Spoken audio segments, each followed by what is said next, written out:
Jumat, tanggal 29 November 2024. Kelompok kami tertuju kepada Sungai Bedadung.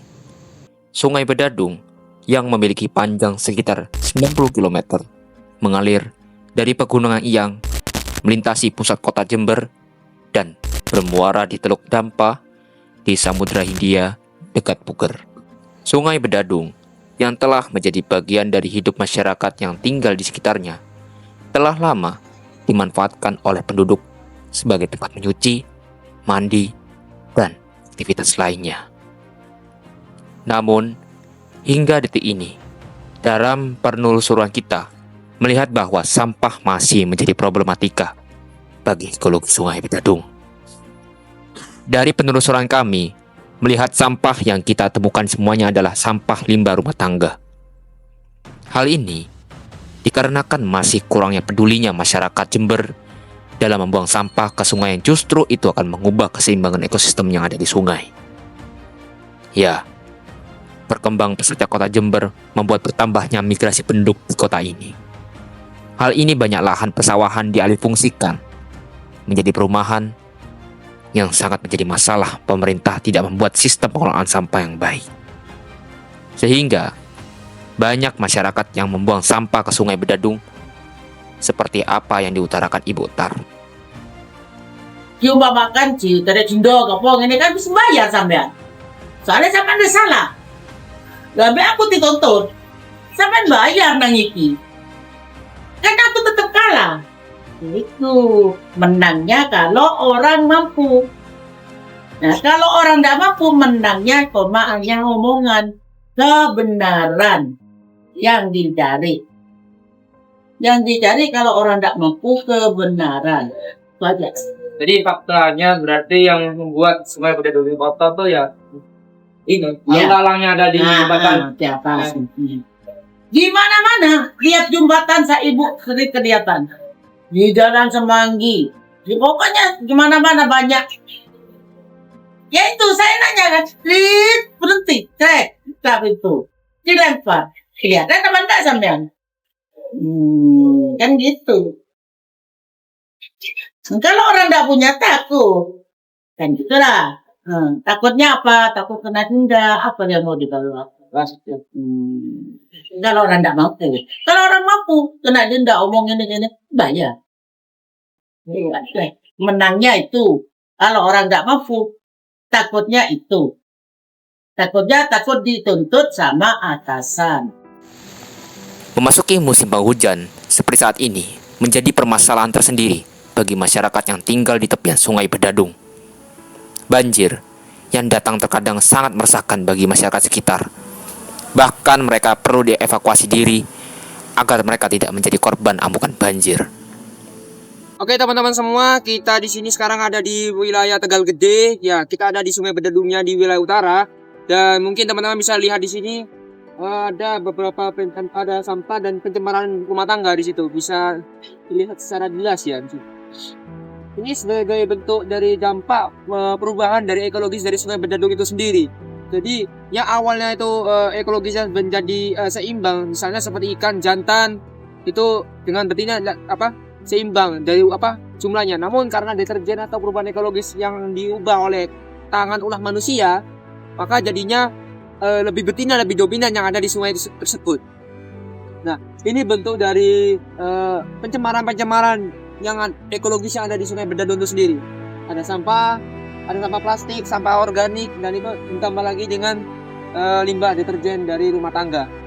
Gitu. Nah, dari ini kita mengetahui dan betapa pentingnya untuk menjaga keseimbangan ekologi sungai. Kita sebagai pegiat lingkungan tentunya harus peka dan peduli terhadap keseimbangan Sungai Bedadung. Seperti mengingatkan masyarakat akan keharusan membuang sampah pada tempatnya dan tidak membuang sampah ke sungai, serta menanamkan pentingnya menjaga sungai. Sekitaran 2000 berapa gitu, itu terlalu besar di sini sampai naik ke mau ke lapangan di bawah. Kayu itu mas pohon ini. Pohon itu. Ya. Oh, dapat di kan sana. Di pohon itu sampai pohon kapu itu mas. Di bawahnya itu nggak biasanya itu kan datar ke di bawah gitu aja. Itu banjir tuh apa karena pertambangan pasir apa emang luapan Enggak sampah? ada, enggak ada. Nggak ada. Enggak.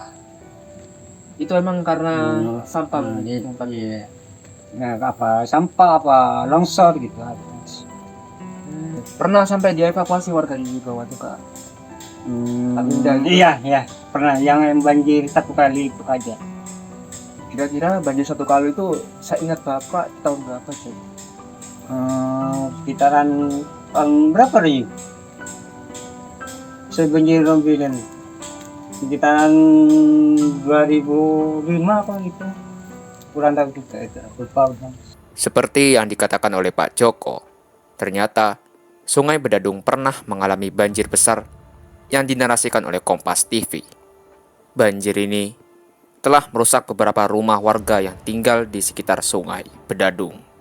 Seperti waktu saat kita telusuri Sungai Bedadung, kita menemui bahwa kondisi air sungai berwarna kecoklatan. Kondisi ini tentu mengalami perubahan yang kebanyakan orang-orang mengatakan bahwa dahulu Sungai Bedadung pada awalnya airnya jernih. Ya, ini mau nanya yang pertama, kalau saya lihat kan tadi sama sebelumnya itu kan warna air sungai itu warna kecoklatan gitu. Nah, kalau dari sejarahnya itu terus dalam sepanjang tahun itu apakah warnanya itu tetap itu aja? Ini cuma hanya waktu hujan. Oke. Kalau waktu hujan air bertambah. Kalau ndak hujan, kalau kemarau bening bersih. Soalnya kalau ibu ini bukan pendatang. Ya. Selainnya ini pendatang semua. Kalau ibu asli di sini, tapi bukan di sini rumah saya. Ini baru ini cuma tahun 86 di sini. Nah, dari ini kita mengetahui dan betapa pentingnya untuk menjaga keseimbangan dari ekologi sungai. Kita, sebagai pegiat lingkungan, tentunya harus peka dan peduli terhadap keseimbangan Sungai Bedadung. Seperti mengingatkan masyarakat akan keharusan membuang sampah pada tempatnya dan tidak membuang sampah ke sungai, serta menanamkan pentingnya menjaga sungai.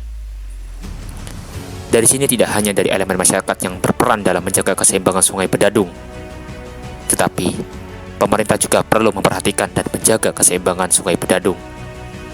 Jangan hanya memperhatikan untuk mengembangkan UMKM, son-son horek, tetapi juga perlu peduli menjaga ekologi sungai. Apakah nanti ketika sungai tidak diperhatikan dan banjir besar datang lalu mengacaukan sebagian wilayah Jember, maka akan diselawatin aja. Ingat, itu bukan karena cinta dari Tuhan, tetapi imbalan dari alam kepada manusia yang tidak bisa merawat dan menjaga alam. Yang penting selawatin aja.